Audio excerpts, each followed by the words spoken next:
kuna taarifa inasemekana baadhi ya watu wamepanga tena kufanya tarehe 9. Nyie si mnasoma kwenye mitandao? Mnakubaliana nao? Kama mnakubaliana nao, sisi hatuna shida. Sisi si sheria inaturuhusu.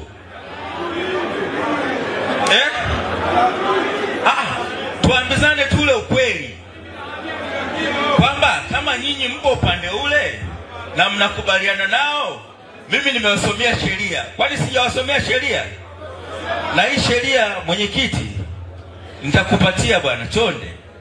Na ukiipata hii sheria itupie kwenye makundi yenu, na mwenyekiti wa bajaji wote nitawatumia hii sheria, sawa Hatutaacha kusimamia sheria kamwe, kwa sababu ndio kazi tulioajiriwa nayo ndani ya Jamhuri ya Muungano wa Tanzania, na ndio kazi yetu kuisimamia, na tumeapa kuilinda hii sheria na kumlinda Mheshimiwa Rais na maelekezo yake.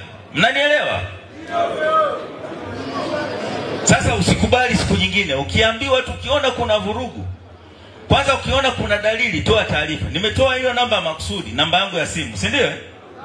Kamwe msikubaliane na watu wenye nia ovu au watu wenye nia kuvunja amani yetu tulionayo. Wala msikubaliane nao.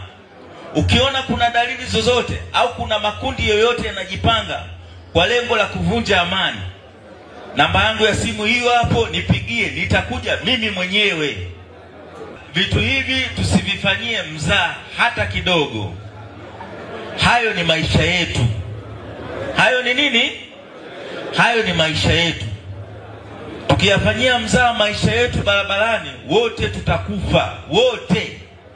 Au la, tutawataabisha ndugu zetu.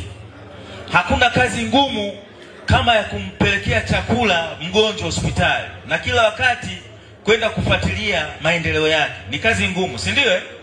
Wenzangu, si mnaielewa? Inapoteza muda sana. Tena sasa ndugu yako wewe nafua lazwe, unakuwa na uhakika kwamba ndugu yangu anawezekana akapona. Wale wanaopoteza maisha, kakako kapoteza maisha kaacha watoto 4, 5.